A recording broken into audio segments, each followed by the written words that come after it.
Okay, let's start off with a word of prayer. Heavenly Father, we thank you, Lord, for this time. And we think of those that we talked about needing some of your help.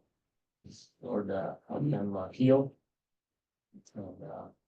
And most of all, help them know more about you. We thank you for these videos. Help us to take a look at what we're learning today. See about your wonderful creation. Open our hearts and our minds. What you have for us. We ask all this in Jesus' name. Amen. Okay, so there's 4 of them. They're about 15, 16 minutes long, each one of them. So we're going to be going kind of right through them. So this is Life and Design, and we're in the Memphis Zoo, and he's talking about natural selection and all the like between what's with all the animals and stuff. This fella is named Todd Wood, PhD. Biology, and of course Dell is in it as well. And if you just got in here a while ago, those are some fossil rocks that I pulled out of what we call Fossil Creek down on our property yesterday. Got those, and they are heavy, so it was a long walk back to the truck. Even hurt myself. Thanks for sacrificing. No problem. All right, without further ado, let's see what we have for today.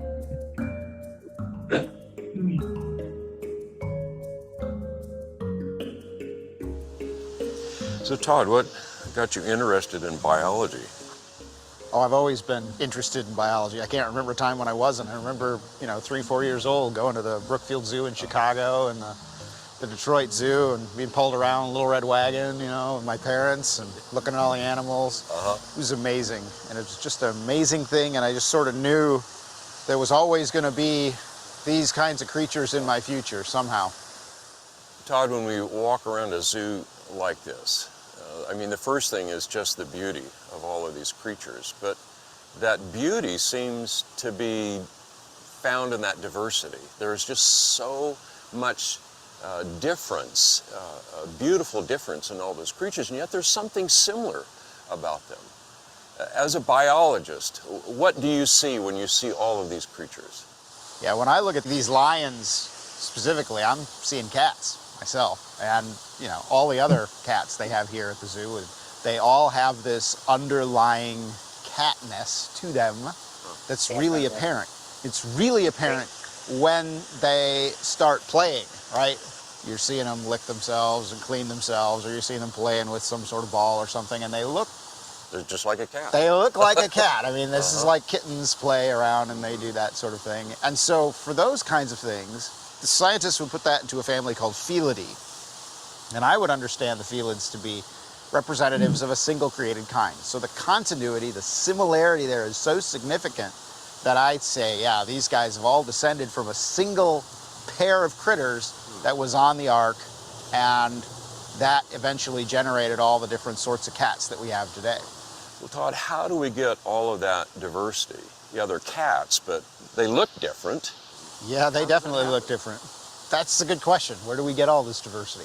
So for an evolutionist, of course, they would argue that it's natural selection and many years of mutations and changes. But for a creationist, I'm looking at this thinking, these designs are already built into whatever cat came off the ark with Noah.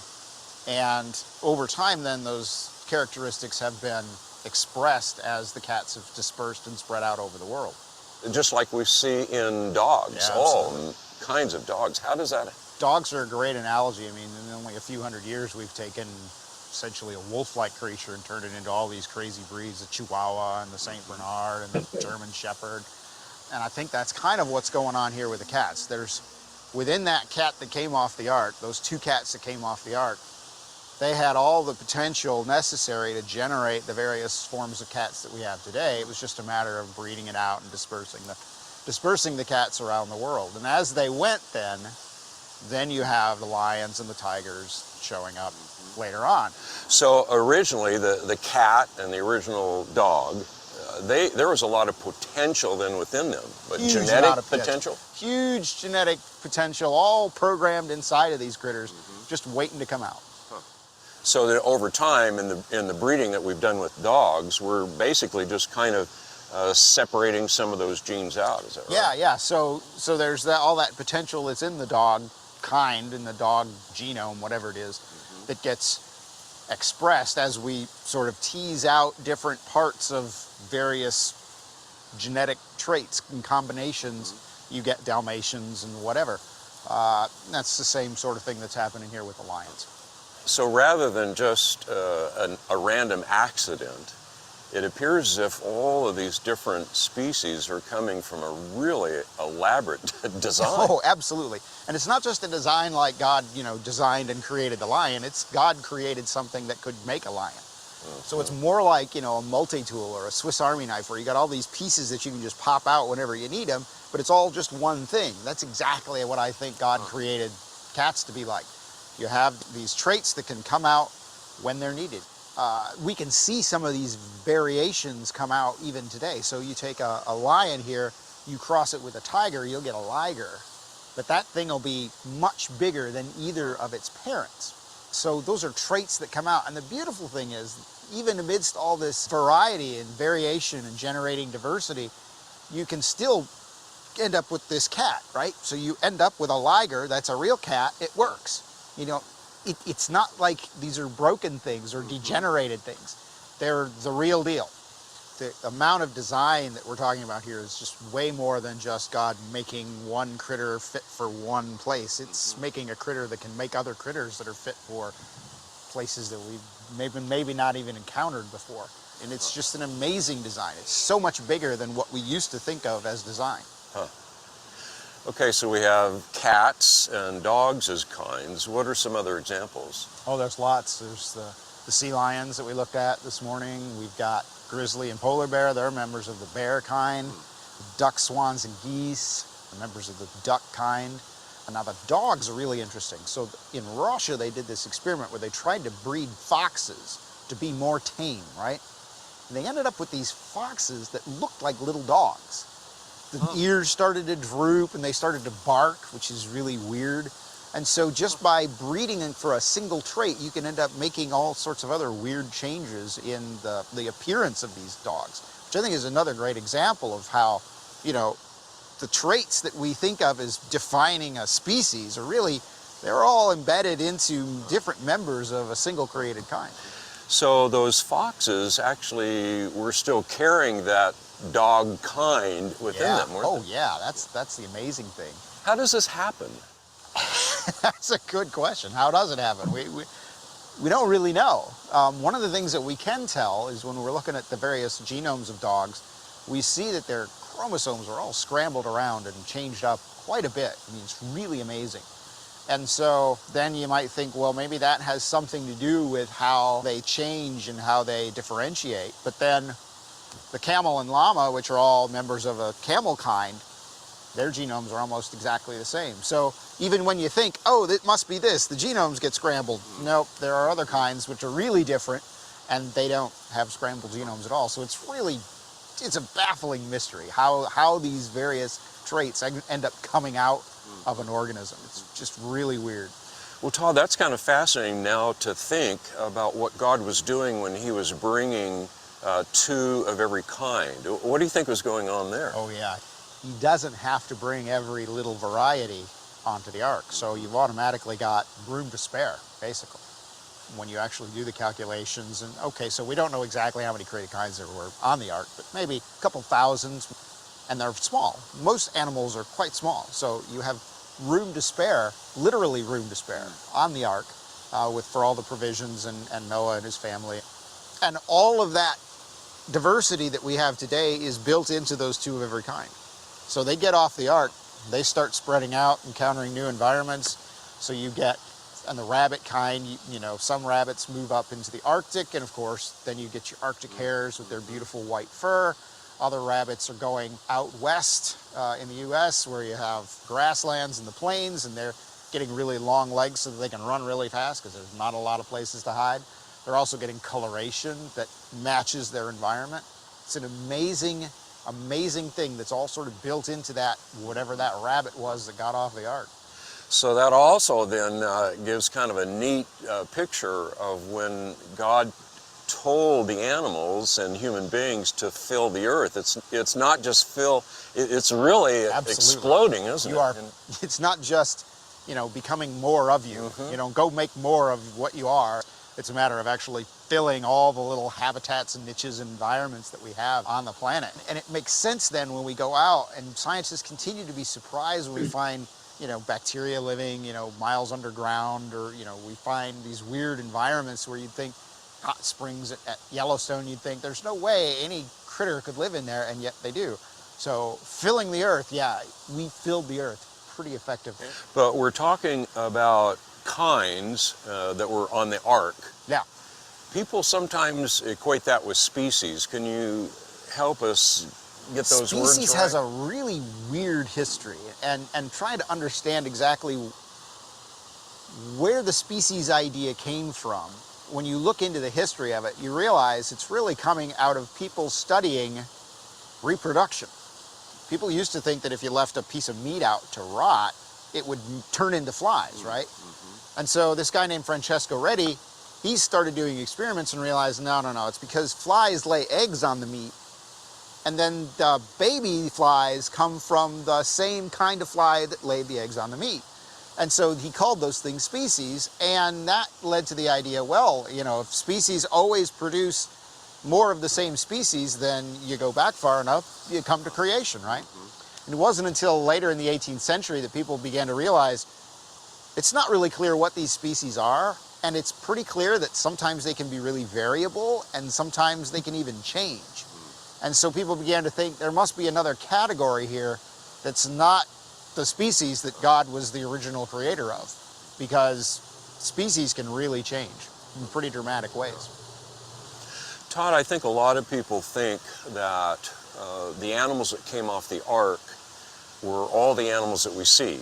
They came off the ark and then they stayed that way, but you're telling us that's not the case. No, yeah, the ark pictures and the cartoons with all the lions and the tigers and the zebras and the horses, that is really unrealistic, really unrealistic. Plus Noah looks like us. I mean, he's a white guy. That's very unrealistic too.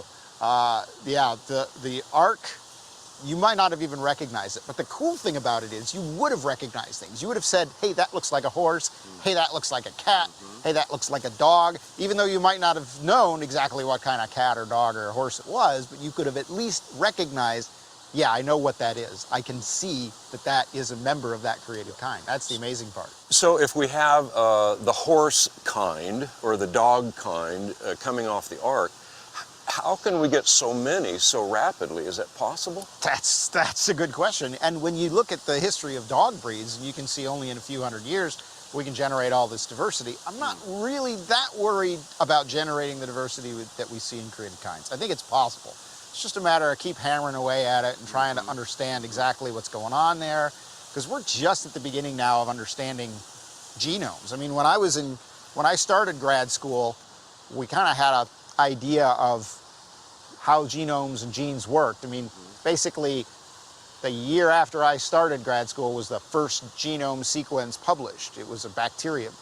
So I was there as the genome revolution was happening. It was pretty amazing to watch right up close.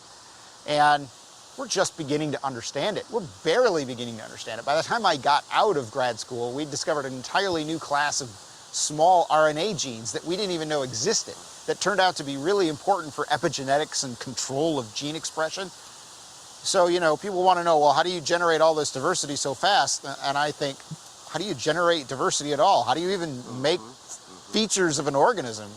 We're barely able to answer those kinds of questions right now. And so, how do you make it different? Well, I don't think it's going to be that hard.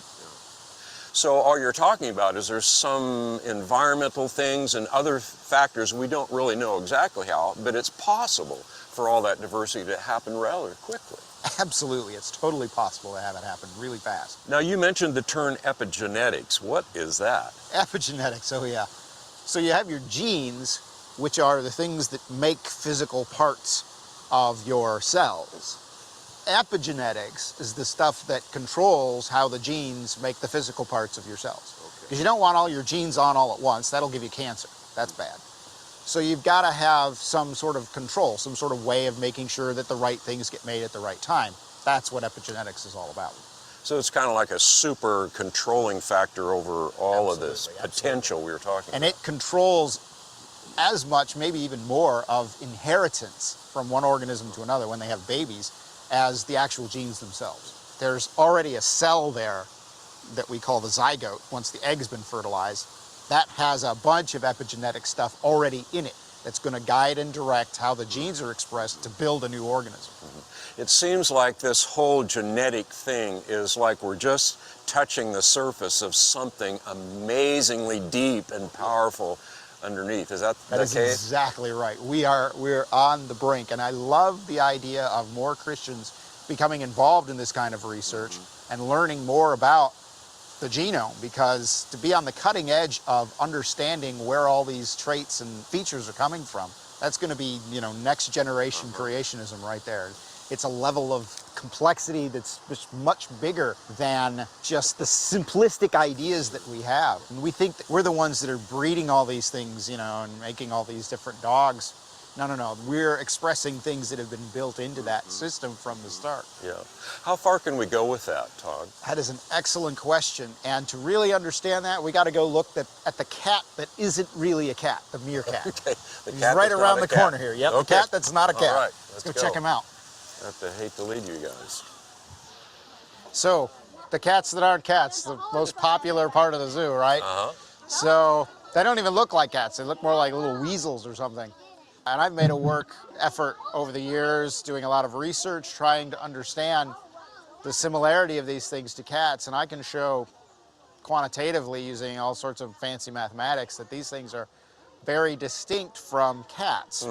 And I would interpret that as something I call discontinuity. There's a difference between cats on the one hand and meerkats on the other hand. So they are not the members of the same created kind. They're not really related at all. They're separate creations that God made in their own separate sort of kind. So are you saying that we couldn't take a meerkat and breed it with a real cat and get No. something in between? No, you could not make a cat-meerkat hybrid. No, they're definitely... Is that way that too different. discontinuity you're talking That about? is the discontinuity that I'm talking about. They are separate created kinds. You're not going to cross them. You're not going to, breed meerkats to look more like lions. It's not going to happen. They're different. Does that happen across all kinds then? That you just can't- Absolutely. Kinds are separate. Kinds are distinct. They're cute. And they're adorable. I don't think I'd want one as a pet though. Any questions while we move on to the other one? Or any comments?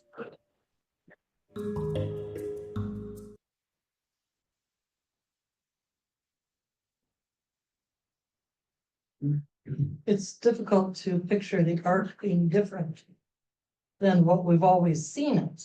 Right, thinking that Since we were you little. need all of those little things, right? Yeah. But I can understand what he's saying, that God only brought to the, I mean, he didn't bring dinosaurs onto the ark because he didn't want those to continue, because that was a evil thing that was out there, but I still don't know, how that would have been.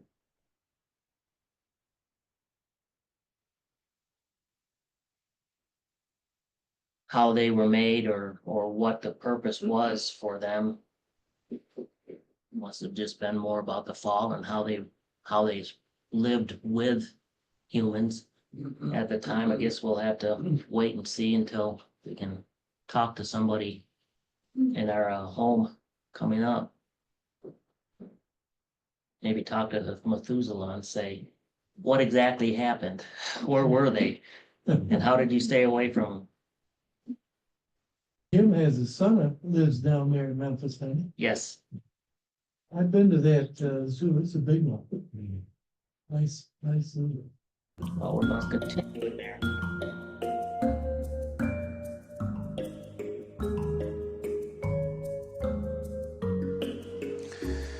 Todd, we've talked to a number of scientists so far, and it's clear that to believe in the Genesis paradigm as opposed to the conventional paradigm puts you in a minority. And that means that it's probably tough along the way.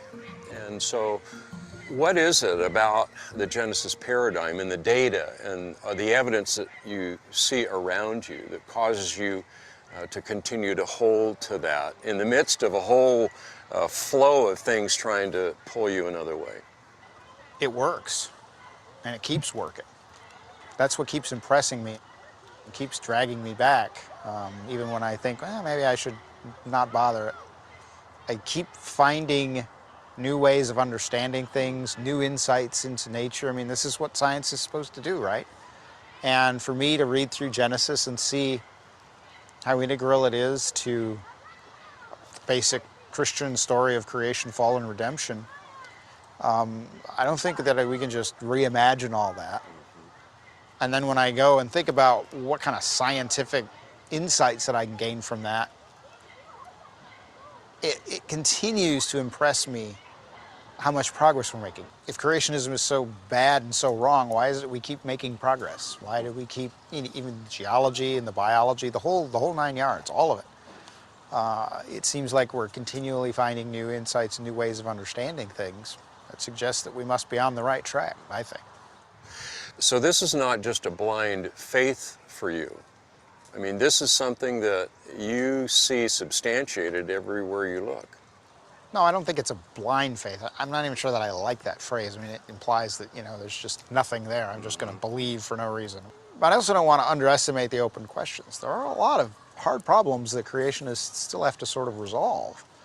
But the fact that with so few of us, we keep finding new ways of thinking about this problem and that problem, that's like, I'm on a long journey and I'm not to the city that I want to get to yet, but I keep passing those signs that tell me how many miles I got to go, which is pretty exciting. That tells me I'm on the right track. I'm going the right direction. So that's the way I look at it. I just find it really exciting, even though I might not have all the answers that I'd like to have yet. Well, that seems to be the kind of the characteristic that we're seeing of the creationist scientists that we're talking to, that there's an underlying confidence there that the scripture is right. Absolutely, yeah. The more I dig, the more I work at it, the more insight I get, the more answers I get. It's really exciting. It's really exciting. Mm-hmm. I can't imagine why, young science students wouldn't want to do what we do. I mean, it's some of the coolest research that you can possibly imagine. But there are still these great questions to be answered, and you're looking at the zebras, and they're all unique, and yet all of these creatures are just so much complexity and diversity. How does the standard story, the conventional paradigm, explain all of that? Well, they would use evolution, right? So millions of years, random variations, all things that are alive now, that cactus, that zebra, the grass here, it's all related. We all go back to a common ancestor that lived billions of years ago. And through the process of mutation and genetic variation and natural selection, that's where we get the stuff that we have today. But doesn't that imply that all of those mutations are positive? They're all moving towards all of this diversity that we have?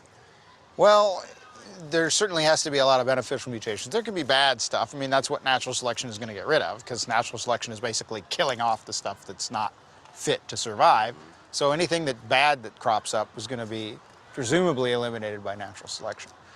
So there can be bad mutations in the conventional model. But yeah, you got to have good mutations too to make the variety of things that we see. You've got to have a lot of really good stuff that happens in the history of mutation. Mm-hmm. Does that seem reasonable?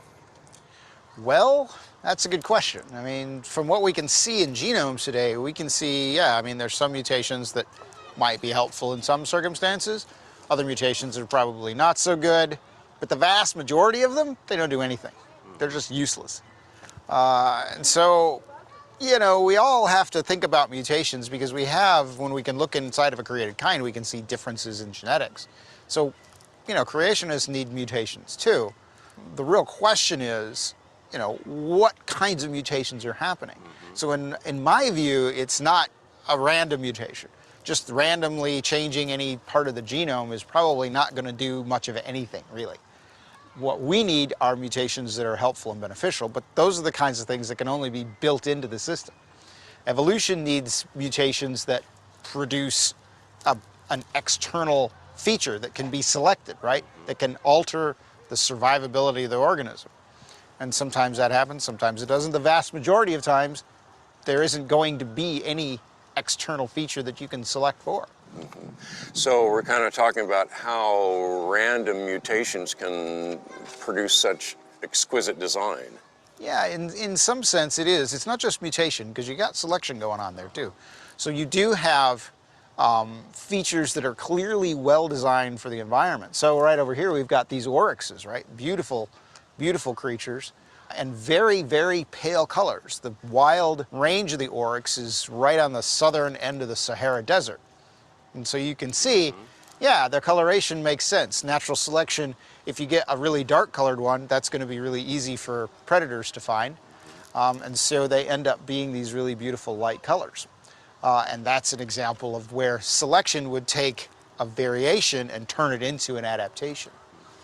And that brings us back to the notion that a really exquisite design in the beginning I think so. Oh, absolutely. has provided these creatures with the ability to survive and to change for their benefit. Absolutely. So the ability to be able to change your coloration like that, to be able to fit an environment, that's got to be built into the system before it starts. As I said, random mutations, they generally don't do anything. So it's hard to imagine how you're going to get a lot of random mutations that are going to actually produce just the right coloration for the environment that you're living in. What about the issue of natural selection, though? Does that have the power to get us to where we are? That's a hot area of research, lots of people looking into that. And what we find most often with natural selection is that natural selection does a lot of fine-tuning. Natural selection is basically all about killing off things that aren't fit for the environment. So if you're a finch in the Galapagos and you have a really tiny beak and the only food available to you is really big hard seeds, you're going to die. And that's exactly what we observe. And so we can watch over the generations as the beak size and finches change in the Galapagos.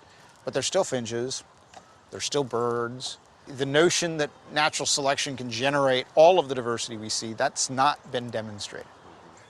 But that natural selection, is that working within the kinds, or does that allow us to go beyond that? From my perspective, most of the examples of natural selection are working within the created kinds, right?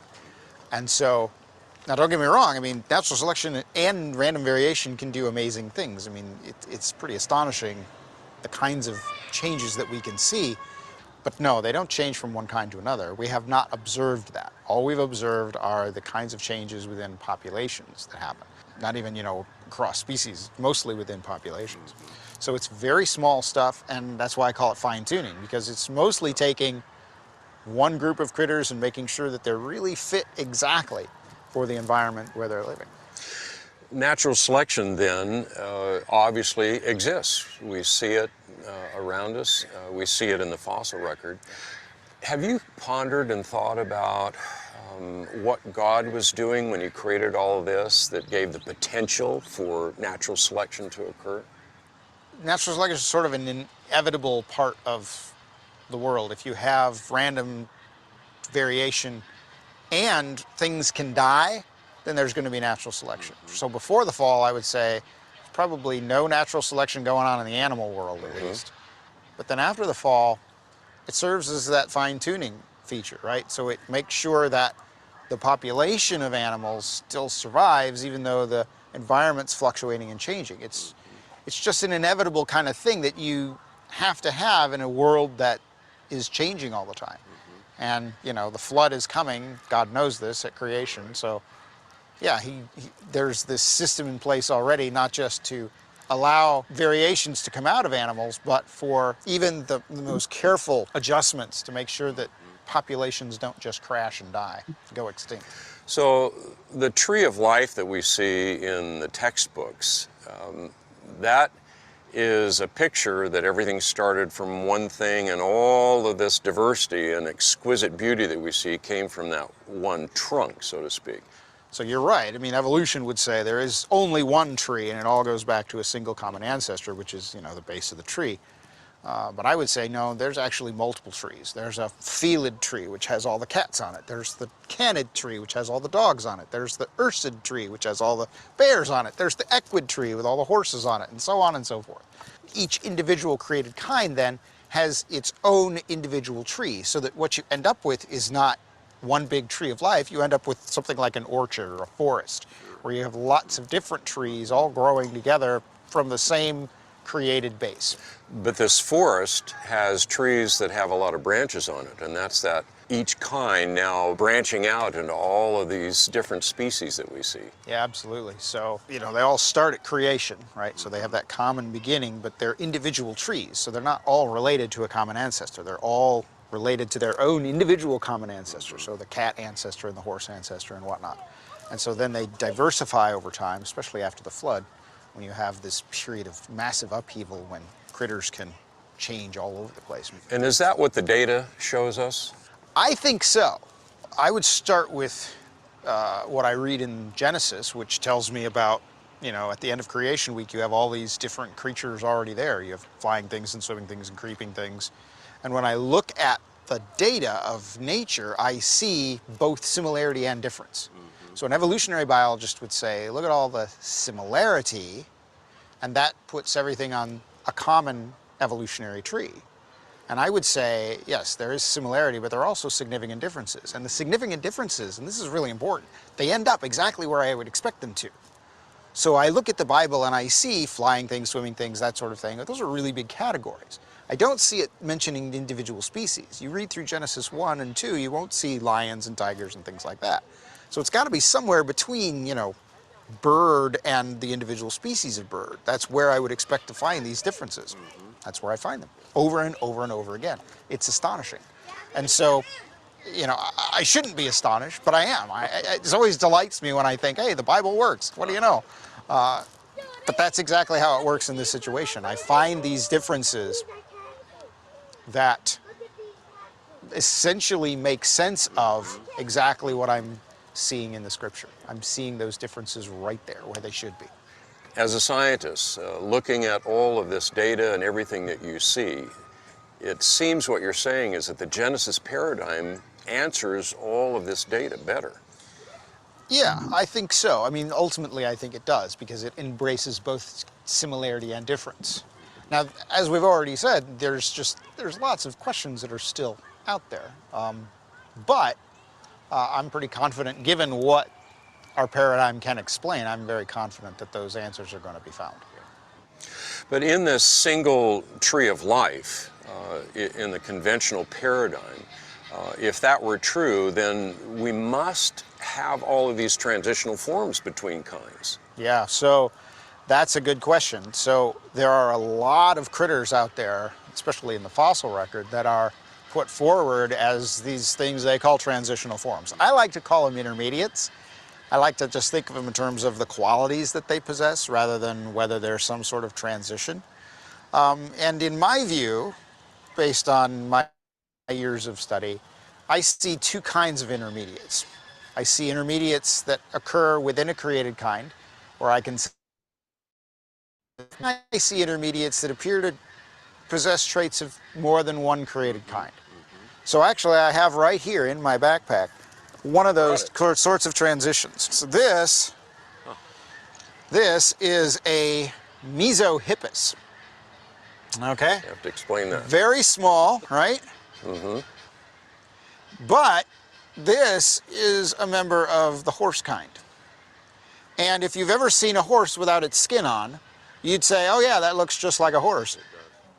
But that's not enough for a scientist. You can't just go on, oh, it looks like a horse. You got to do some statistical analysis. And I've done that too. So I've used characteristics of the skull and the teeth here to show that, in fact, yes, this is a horse. It fits in the horse-created kind. It is not something else. It is definitely a horse. So this thing is supposed to be one of those transitional fossils as horses are evolving from their tiny little ancestors. And what I'm seeing here is really just another version of a single created kind.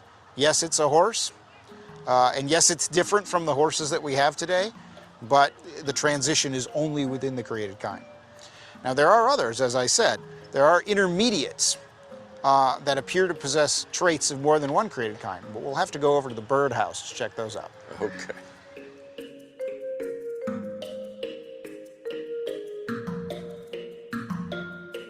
So the more I see on this, on all these kind of things, it's sort of like you just have to say, God's great in his creation.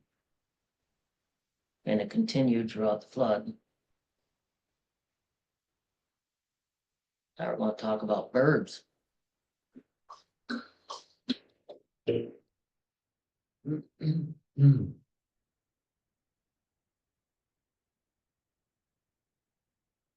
Whoops, that's not where I was going to go.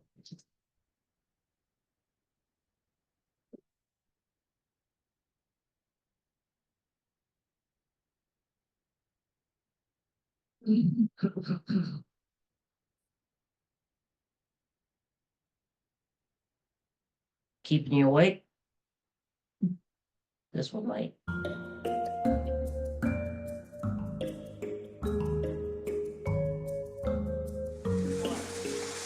really love the whole issue of flight and birds.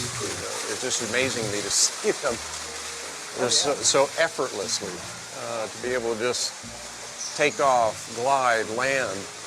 We go through a lot of stuff to try to get mechanical things to fly, and the beauty associated with it as well. Oh yeah. Yeah, you can see a number of different forms there. There's a lot of doves in here. They're a member of a single created kind. And the one with a really long tail. Oh yeah, the really long tail. Definitely a mating display. That is very attractive to female birds. Oh, is that right? Oh yeah, definitely. Well, Todd, here's the question, because I've been involved with flight, and it's a complex thing. I mean, it's not an easy thing. When we try to take some mechanical thing, you have to have an aerodynamic structure, you have to have a propulsion system, you have to have really light wings, control surfaces, all of those things, and it took us a long time before we could just get one up, and yet we see these creatures, very different creatures that They do it have that naturally. capability. Yeah. Yeah. How do you see that as a biologist? It's amazing. And it's not just birds. So if you're thinking of this in sort of evolutionary terms, you'd have amazing attributes like this you would think would have a single origin, but this one has at least 4 origins. At least 4. So we see powered flight in birds. We see it in bats, which are mammals.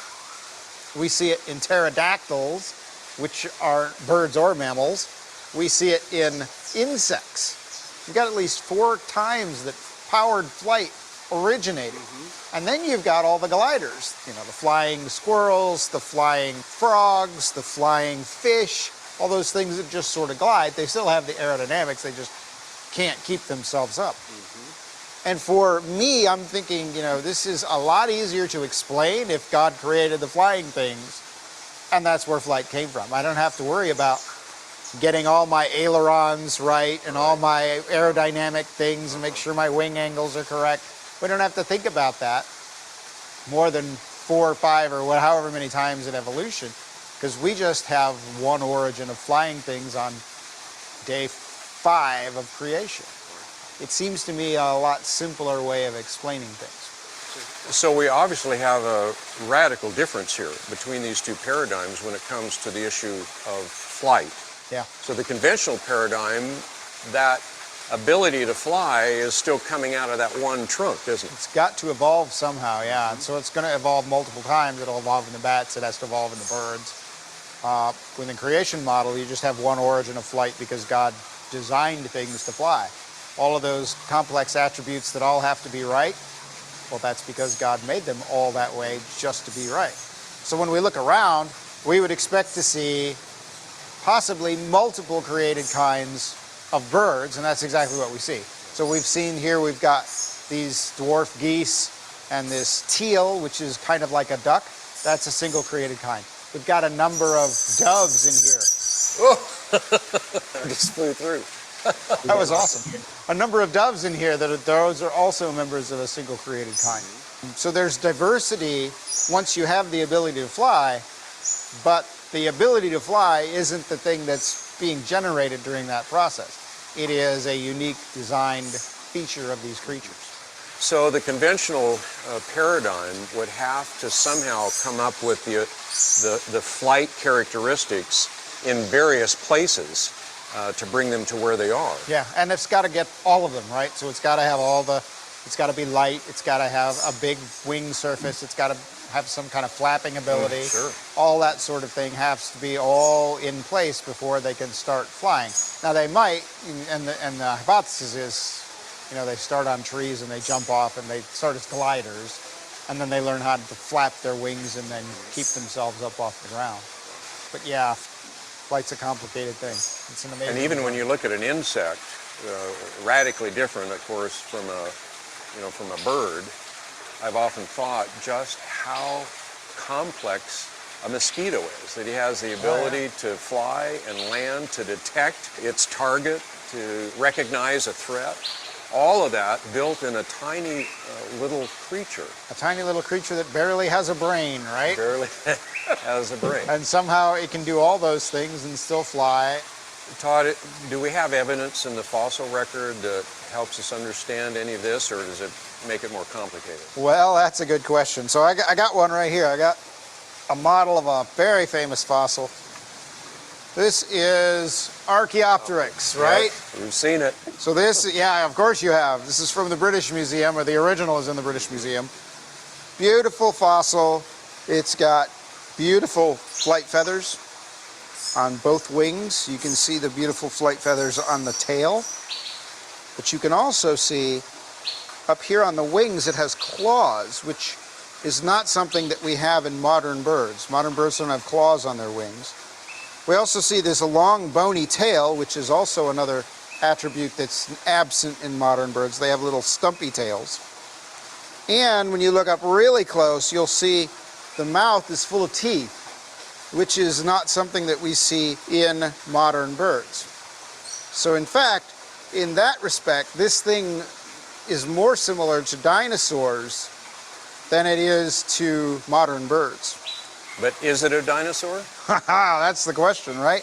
So the conventional model would say this is the transitional form, or close to it, that leads to birds. Now, I've looked at this myself, several different studies on this that have been published, and I can tell you this isn't like Mesohippus, that horse thing that we could say this is part of the horse kind. This is one of those intermediate forms that has traits of two different created kinds, but it's its own created kind. It's its own separate group. So now we can wonder about, well, why does it have these traits of more than one created kind? But it's not really a transition.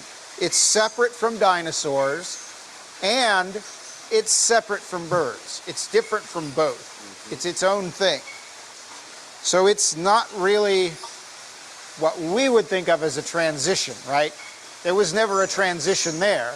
So it's not a transition. We'd have to call this an intermediate, which is why I like that word intermediate better than I like transition. Because I don't have to imply there was a transition. This is a form of mosaic. That's the term we use for a creature that has different traits from different created kinds. This, however, is its own unique created kind. So that's Archaeopteryx. And it obviously has, I mean, I can see here, I mean, these are beautiful feathers that were on this creature. Yeah, we've got multiple fossils of Archaeopteryx showing the feathers. And they all got those claws on their wings, and they do have those beautiful flight feathers, very clearly shaped for flying. Now, whether this thing actually flew or not, it might be a glider, we don't really know, because, you know, it's dead. But it definitely has those fascinating combination of traits in its own unique created kind.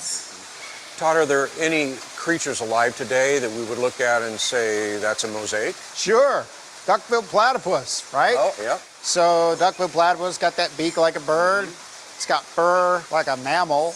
Makes venom like a snake. It's got all these weird traits all sort of jumbled together into a single critter, which makes it a mosaic, much like Archaeopteryx here is a mosaic. So yeah, they're alive now. So People might look at the duck-billed platypus today and say that's a transitional form. Sort of. The way they would phrase it is a stem mammal. Okay. And the stem mammal would mean on the stem that leads to mammals, this is a side branch. So they wouldn't necessarily say it's the actual transition. There's other things they would use for that. But it's definitely sort of representative of the base of the mammal tree. But, you know, from a creationist perspective, it is its own unique created kind. And I can show that again with our analyses. So for me, it's better understood as a mosaic. And the better question is, why does it have traits from multiple created kinds, since it's not really a stem mammal and it's not really a transitional form? And so that question is, how does it have all of those traits? And the answer is, I don't know. I wish I And did. that's good. Is it a research topic Yeah, for it's one a of our... great research topic for the next generation. So- I've been working on those for years, but I've not gotten a good answer. Well, we need some students to come along and do that.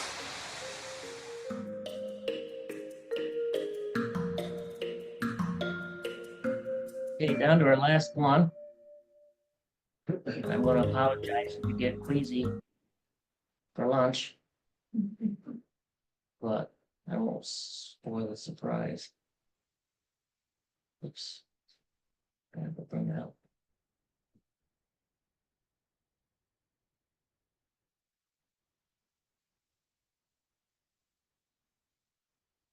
Talk about the difference between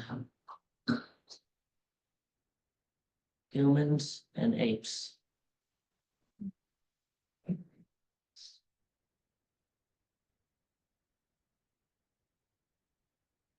Pretty good at this, Joe. I think.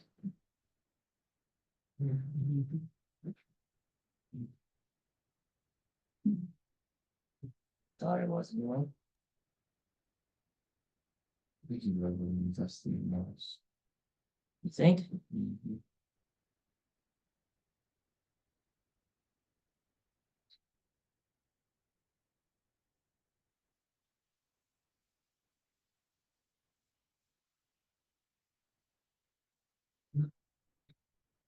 That's most things I can. This one?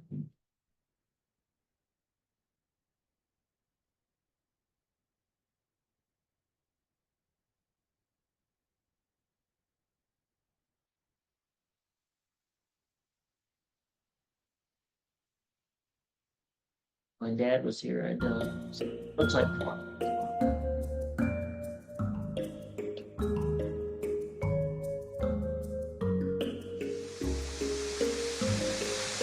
These are really remarkable creatures. I mean, if you stand here and watch them long enough, they're fascinating. Yeah. Yeah, they are. Oh, my. A big yawn. Oh, and look at those fangs. Todd, this obviously brings us to the question, the similarities between humans and apes, and all the story we've all heard about how we descended from apes. And that has huge implications for Christianity, for the Genesis history, for a lot of things. Absolutely. It's definitely a big hot topic in evangelical theology right now, is this question of, do we have to even bother claiming that we're all descended from Adam and Eve, or can we just get rid of them and just go with whatever evolutionary biology tells us is our history? Is that the result of the pressure from science that is telling people, hey, no, it's all there, it's easy to see in the fossil record and all of that? Yeah, I think that's a big part of it. I think there's a lot of pressure and there's a lot of disillusionment with past attempts at explaining these things. So the heat's on, and so what are we going to do with these? What do you do with the gorilla? Clearly very different from human beings, but at the same time, among the animals, gorillas, chimpanzees, there's nothing more similar to us than those two things. There's remarkable similarities. It is, yeah, it is remarkable. But, I mean, in the papers just recently, there is a new discovery, there are new skulls, there is new evidence, supposedly, in the fossil record that links all of this. Yeah. what do you see there? Absolutely. Well, I got some right here in my bag. Let's have a look. Ooh, a skull. So this guy is a Neanderthal skull from Gibraltar. And you can see, I mean, it's got the classic Neanderthal look to it. Very, very low forehead. So we have really tall foreheads. The face, the mid face has been pulled out. So it's as if someone grabbed his nose and pulled it out. But at the same time, well, it looks very human. It's not anything like a gorilla skull. It's got attributes that make it very clearly, it's very similar to human beings, even though it has this weird forehead. So that's Neanderthal. You want to hold that one for me? Okay. We have others that are very different. Oh, yeah. Now this one is Australopithecus africanus. This was found in 1947. And it's really different. So you can see really no forehead at all. It just slopes right back. Very, very small brain case. Muzzle sticks way out, so the face is sloped forward. And so you might be wondering, what in the world does this have to do with humans, right? I mean, it's so different. Well, the answer is right here. That feature is called the big hole. Foramen magnum is the Latin term, but it's the big hole. It's the place where the brain stem comes out. And the position of this foramen magnum tells us this thing walked around on two legs. It had its head mounted right on the top of its spine so that it could see where it was going. These guys have their brain stem comes out the back. So their foramen magnum is back here. That's because they're walking around on all fours, right? And so what do you do with this stuff? I mean, there's many more that we could show, many more pictures, many more skulls, and you can see looking at them together, there's a lot of difference there. Yeah. Well, here's the thing. So all that created kind stuff that we already talked about with the horses and the cats and the meerkats and how they're different, Archaeopteryx, I can do the same sorts of things with humans. And this is where it gets really cool. Because I can show again and again and again with multiple studies that I can find a discontinuity between humans and non-humans. So this thing lands on the human side. This Neanderthal here, it's one of us. This thing is not. It is different, and I can tell you that it's different. I can diagnose it, I can do the statistics, and I can show you with a great deal of certainty this is not human. Now, if evolution were true, you might think there wouldn't be any way to do that there should be a gradual continuum from ape to human, and so there wouldn't be any place to draw that line. But even after all of these discoveries, that's what makes it so cool. Even after Australopithecus africanus and all these other things that we have from the fossil record, I can still easily draw a line between things that are human and things that are not. So when we look at Neanderthal man, we're looking at a human, but it's a human that, just like we find in dogs, we have a lot of variety of dogs. We got a lot of variety of people. So we're talking about a human that might be a dachshund or a Great Dane. Sure. And so how then do we think about a creature that obviously was walking upright? Just a different kind of creature, a different kind? It's a different kind of creature. Some of my studies kind of indicated this might be related to chimpanzees, but I don't know that for sure. That's not really settled. But this would be just another one of those varieties of living things that God made in the beginning and that survived the flood aboard the ark. Do chimpanzees have that same spinal? No, they have one much like the gorillas that comes out at the back. So that's a very different feature, which is why this might not be anything to do with chimpanzees. That's still sort of uncertain. The thing that I'm really sure about is the line between this human and this non-human. And this human and those gorillas? Non-humans, exactly. Very easy to draw those lines. So even looking back here at the gorilla, we can see the obvious differences between us and him, not the least of which is that he's in there and we can go home when we're done.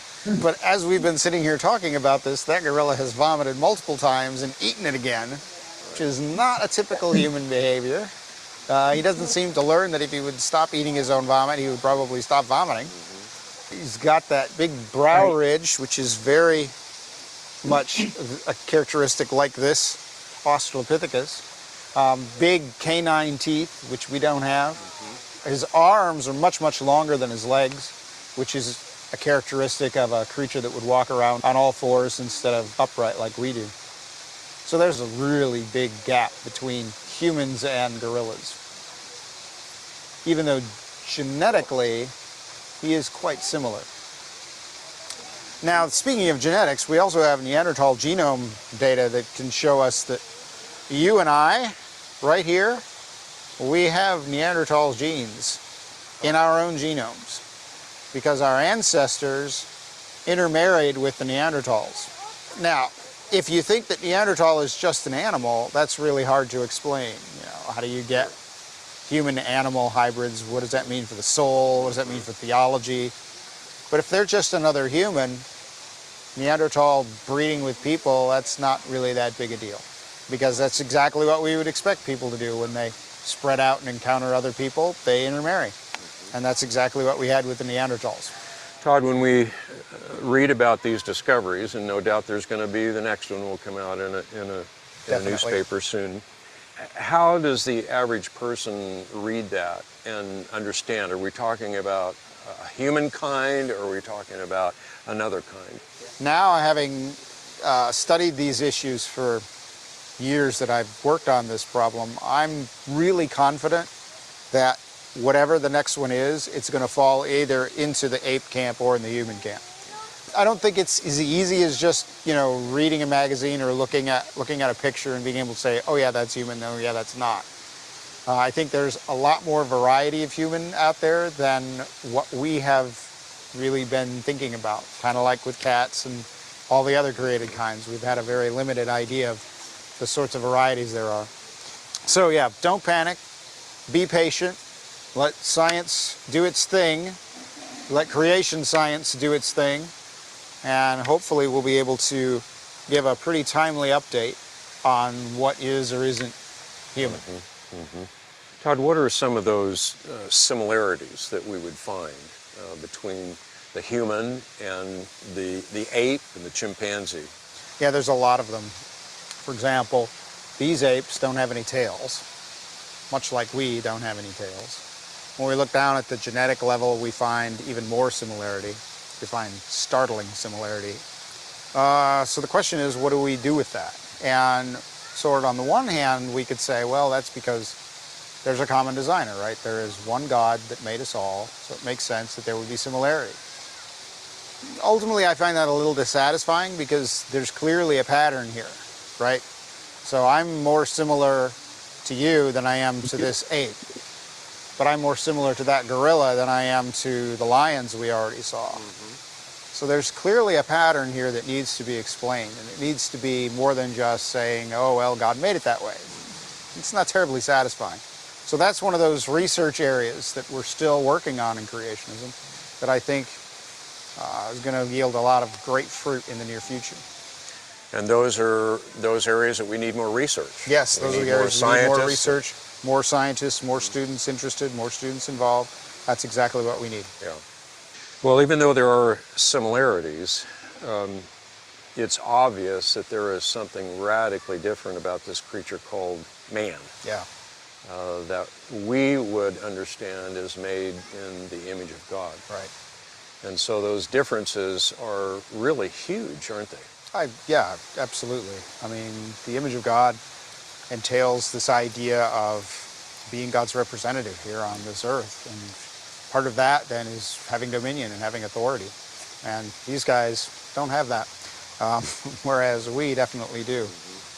But we also see in the fossil record a lot of variation, right? So it's not always that you can just look at something and say, well, there's the image of God. Sometimes the image of God can surprise you in forms that aren't quite so familiar as you and I might think of as being the image of God. So that just reminds us that the image of God is not something that you can sort of pin down. It's this trait or that trait. The image of God is a spiritual quality that we have that we don't share with animals like that.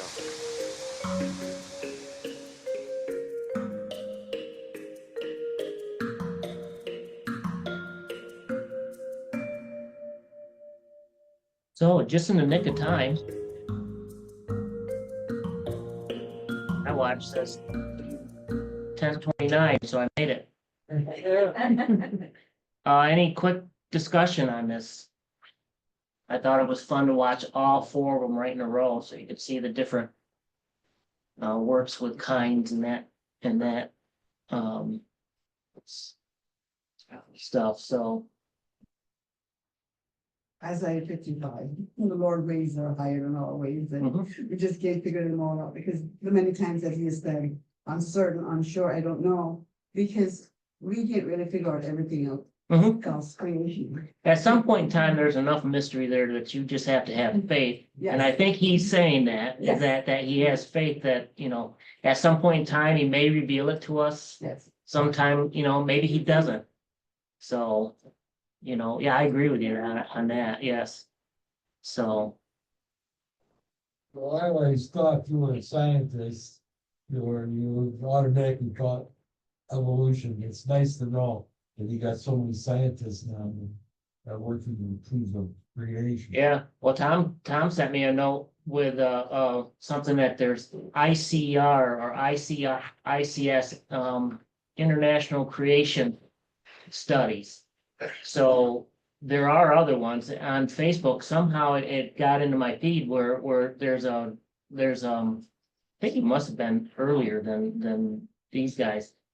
But, he's out there saying, he's going against the evolution side with, well, what about this? They haven't explained this. This is what we see in the records. And he's also, I've seen one where he says, how the Grand Canyon over millions of years, or was it was a lot of water in a short amount of time, he's saying. So, I mean, it's beginning to circle around, and it eventually will have to hopefully get the evolution guys to say, at least get it out of our schools. But they'd have That's to the admit biggest they're thing. wrong. Well, what I think the biggest thing is, yes, they'd have to admit they're wrong, but they also have to admit there's God. Yeah, And that's the bigger one that I don't think they're going to, nobody wants to do. Because then they are beholding to that God, Yeah. and that's what they don't want to do. I think that's the biggest thing, in the whole thing, because a lot of geologists, like you said, and when we go back to the rocks, like I like to tell Bruce, I'm more comfortable with the rocks. What they said that, it's hard to believe what we have now, especially when you get down into the genomes. It's just impossible. So, Common sense yes. says there is a God. Mhm. We all, it's all in, it's in our DNA to know that there is a God. I know. And the more you fight against it, the worse you feel. Or you just can't, I mean, I love, all these videos and stuff, because they have the heart to go out and it buoys up your belief, because, yeah, this is how it happened. And it didn't take, it is a short earth. So. Okay,